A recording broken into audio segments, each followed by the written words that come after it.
This is the Mind Your Own Wellness podcast with Rebecca Castano-Manda. Before we kick off today's Mind Your Own Wellness episode, I would like to mention a disclaimer. This episode and all episodes thereafter are for general information purposes only. I am not a medical practitioner and information discussed is opinion only.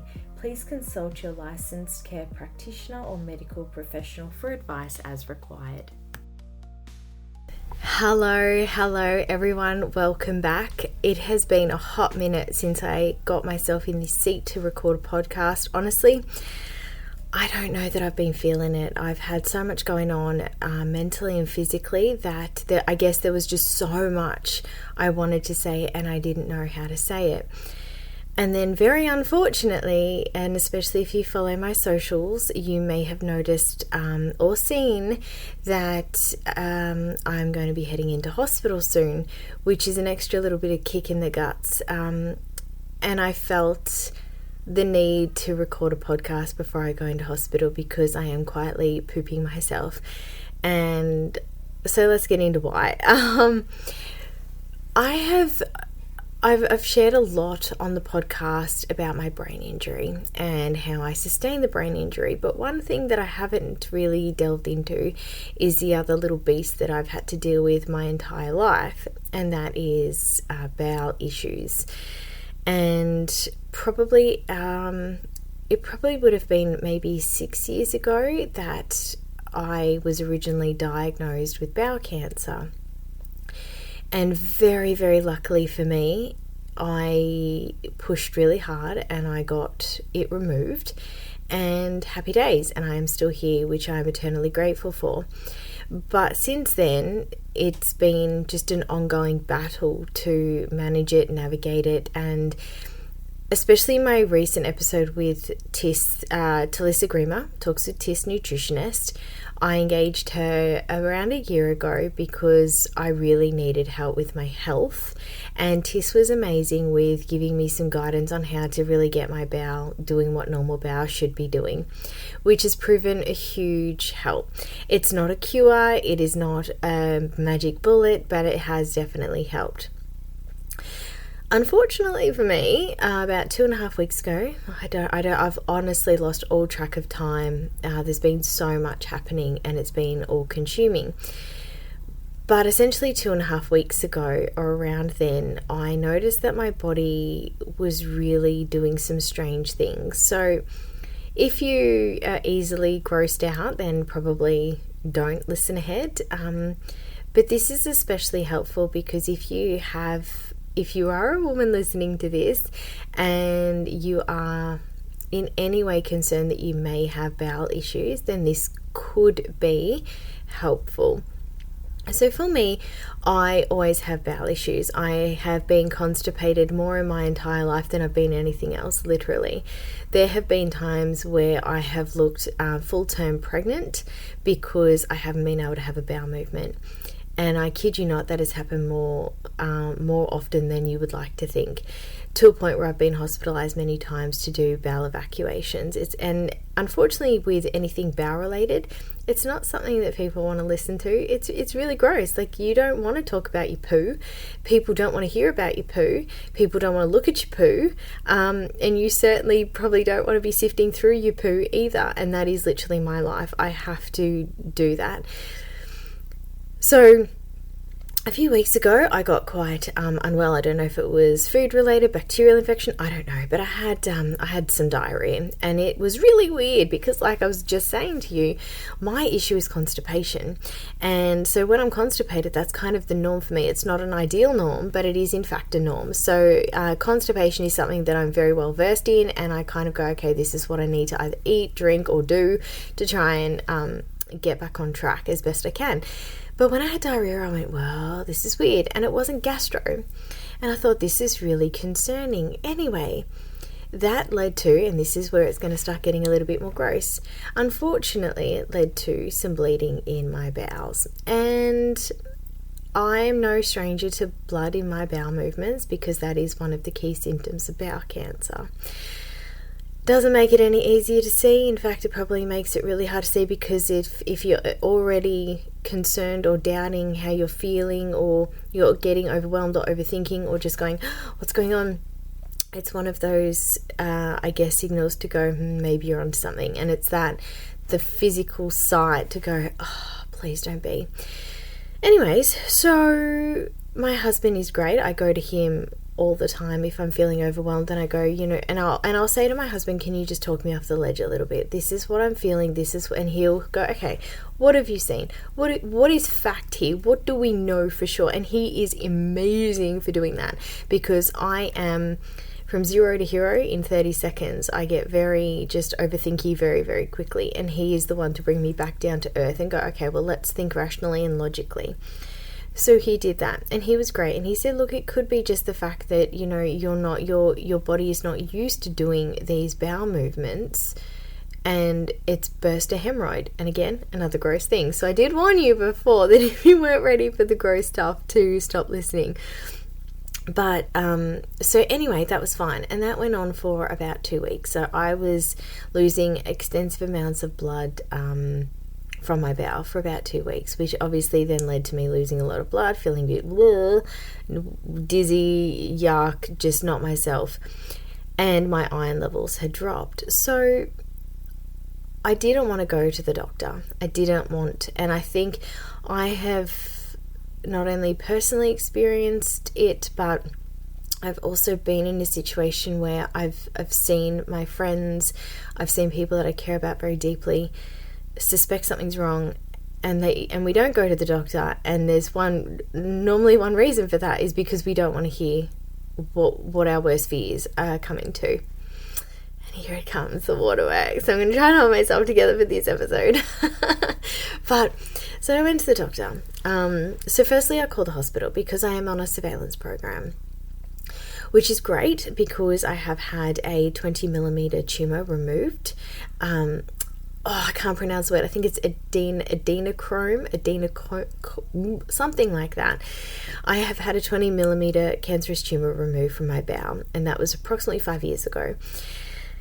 And so I am very fortunate to be on a surveillance program. Of course, that surveillance program lives and dies with government funding. So government funding has been heavily reduced for people like me. Therefore, getting into a colonoscopy through the public system is incredibly challenging.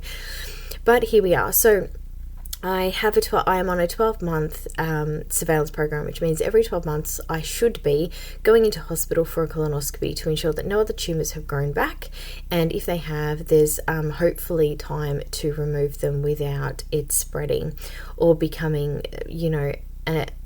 a later stage of cancer. So far that has been very helpful. Unfortunately, this year I thought to myself, hold on a second, April last year was when I had a colonoscopy, and we're now in June, and all of these symptoms are rearing their ugly little bloody head.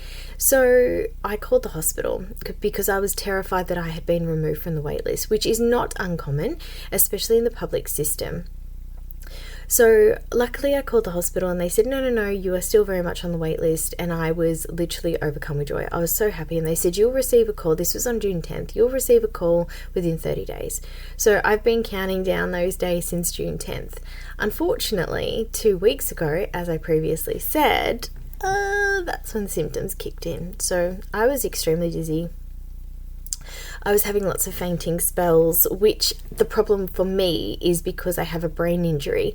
These symptoms don't always point in one direction. I'm a complicated person, and it drives me nuts because one symptom isn't always this. It could be a myriad of things that are just brewing into a perfect storm. So after I found the blood in my stool and I was feeling all the things, and I have lost a lot of weight, and that could be, and I honestly assumed that was because I had completely flipped my life around with the help with my nutritionist, but that may not entirely be 100% of the case. So whilst I can contribute much of the weight loss probably to a healthier lifestyle, it could be because of the bowel cancer returning. So again, at this point, I don't know anything, but I am going into hospital soon to find out for sure.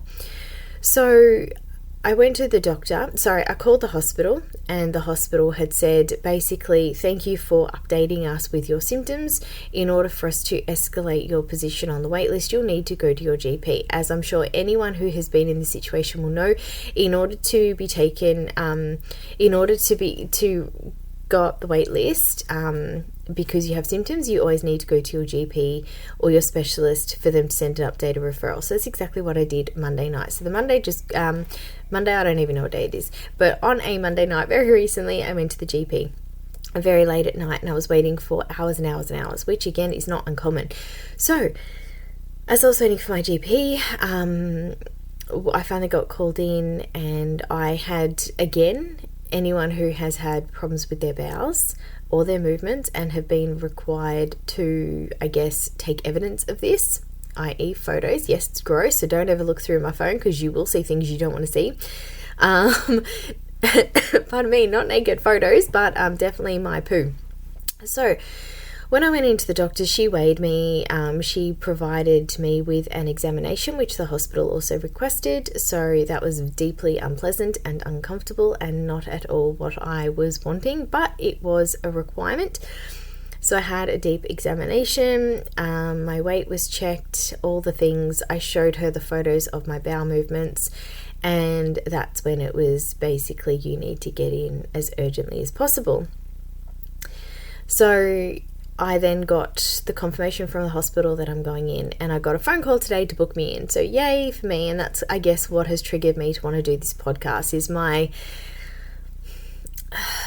just a way to document this before I go in for the procedure, to see who I was beforehand, because I'm balls out terrified. So the symptoms, like I've discussed, the blood in the bowels. So a burst hemorrhoid is quite different, because it's this almost just, it doesn't last for long, and it's just thin, bright red. But the blood that I had found was like little veins, I guess, in my stools, and that's not ideal. And obviously when the doctor has seen photos, she realised that it also wasn't ideal. So there we are. So there's a lot of symptoms with bowel cancer, and unfortunately as women, when we go to the doctor and complain of these symptoms, we often get from our GPs, unless you've got an epic GP, you're a woman, it's bound to happen, go home, get rest, take it easy, all the things. You need to take iron tablets, you need to have an iron infusion, all the things. And that's great. Yes, absolutely, get the iron back up and running, but that does not support the underlying cause if it is something more sinister than just being women, having our menstrual cycles and losing blood. So as a woman especially, it is very, very challenging sometimes to be taken seriously, and it pisses me off to no end. But a very good friend of mine, who very sadly passed away from bowel cancer, had said, advocate for yourself and push hard. And I do remember that there was a time before I ever had my first colonoscopy, and I was terrified that I had bowel cancer, because it does run in my family. And I said to them, this is the problem, this is what I think is happening, and I'm not leaving here until I get a referral for a colonoscopy. I was terrified. I thought security were going to come take me out. I didn't do anything scary. I just said, I'm not leaving here until I get a colonoscopy, because I remembered her words, and I got it. And I will forever then advocate for myself, because we have to, because sometimes people just won't take us seriously. So I got the call today, and I will be going in on the 14th of July for the colonoscopy and potential removal of any cancer tumours. 20 millimetres is, to my understanding, the absolute maximum size it can be before a major surgery is needed. So my colon grows tumours. I don't know why.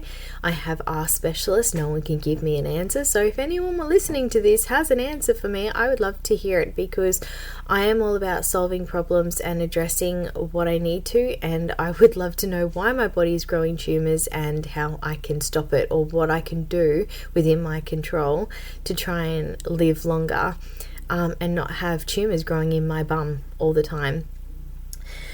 So that's the one part. So I'm going into hospital, which is fantastic. So I start my prep in a few days, because when you go in for a colonoscopy or any bowel surgeries, especially colonoscopies, you need to do bowel prep because they can't put a camera up your bum if there's poo in there and they can't see anything. So you have to go through this really unpleasant bowel prep, which is disgusting. If you have ever tasted your own bile, that's basically what the bowel prep tastes like, or at least it's the same. If it's what I have had to drink in the past, it literally tastes like vomit that you have to drink again. It is bloody foul. So I do the whole pinch the nose and scull it. And then there's a diet that comes with it for 7 days as well, which is unpleasant. But at the end of the day, people have said to me, oh, how do you go with that? It must be gross. And it's like, yep, it is gross and it is deeply unpleasant.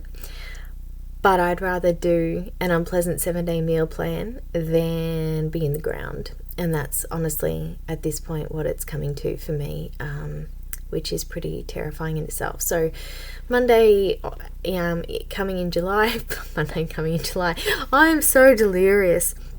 So Monday, 14th of July, I'll be heading into hospital for the procedure and the removal if there is anything. Hopefully, if there is anything and it is small enough, they can remove it on the spot.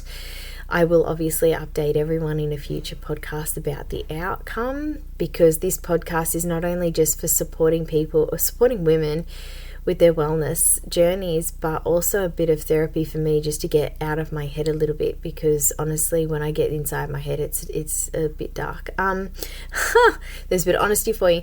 So I'm going into hospital. My history with hospital is not great. I did test it with every inch of my being. I haven't had great experiences, so I just have to... I have a psychologist who's been amazing, and I do need to try and remember to reset and truly believe that every hospital visit is a unique visit in itself. It is not the same as before. There are new doctors, new nurses, whatever. So I just need to go in there and just reset my mind and go, this is a whole different experience. I can't relive that trauma. That trauma is gone.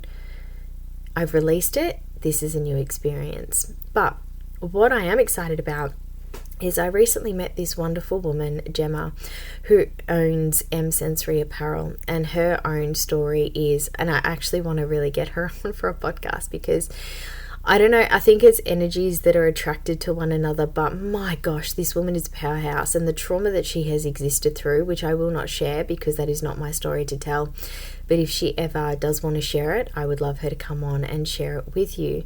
But Gemma is, and she has...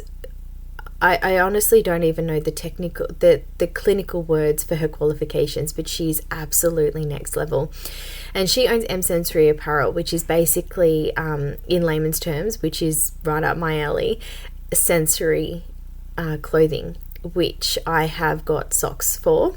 So Gemma gifted me some socks, and I, as you know, with a brain injury, I suffer from constant migraines, and I had to do, I didn't have to do, my gosh, I sound like it's a chore.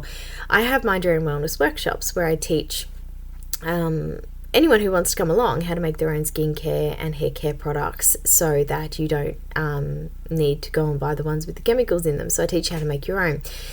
And I told her one day that I was really struggling with migraines and I was not looking forward to the workshop because I was in so much pain. And she said, you know what? She gave me a pair of socks, and I swear, I mean, it wasn't the magic bullet, much like nutrition isn't the magic bullet, but it certainly, and it could be placebo, I don't know. But these socks felt so calm and like I think they're called weighted blankets. It felt like a weighted blanket around my feet and my legs, and I felt like the pressure in my brain had just eased a bit. So because I've tried them, I'm going to take a pair to hospital with me. If nothing else, even if I'm not in any pain, and I'm pretty confident I will be, I am excited to wear the socks because they hopefully will just help calm my mind down a little bit. Because keeping in mind, when I go in for this procedure, I will be going in it'll be in the afternoon, so I won't have any food or anything, sugar, nothing in my system. And I'm talking about natural sugars here, like fruit sugar, things like that, for about 24 hours in my system. And automatically I know that my headaches are going to spiral out of control, because every time I've had a colonoscopy or a procedure and I've had to fast, I've not coped well and I've been in insane amount of pain in the lead up. So I am definitely excited to take those socks along with me for the procedure.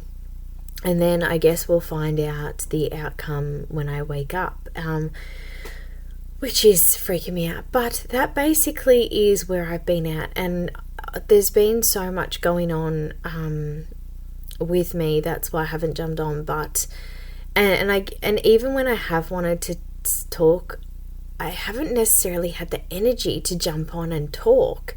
It's so weird. You always think that when you see someone who is struggling or sad or they're unwell, the first thing you want to do is, if you ever need to talk about it, just let me know. And then you wonder why that person isn't reaching out to you. And I think energy is a major factor in that. It's the lack of energy. And I feel like the more if I talk to people about it, especially this recent sort of situation with my symptoms and the bowel cancer, I feel like if I talk about it, I'm just going to break. I really, really do. And I guess that's exactly why I jumped on today to do the podcast before I go in on the 14th, because I just needed to get out of my head. And I don't want to talk to people because you see the look of concern on their face. You see them, they're going, oh, and I get it and I appreciate it, but it just makes me break a little bit more. And I'm just trying to hold it together and be as delusional as possible that everything's sunshine and rainbows and everything's going to be perfectly fine. But thank you for listening, because this is as much about, me healing and my therapy and hopefully trying to help you if you're listening, because getting out of my head is one thing that I need to do more often.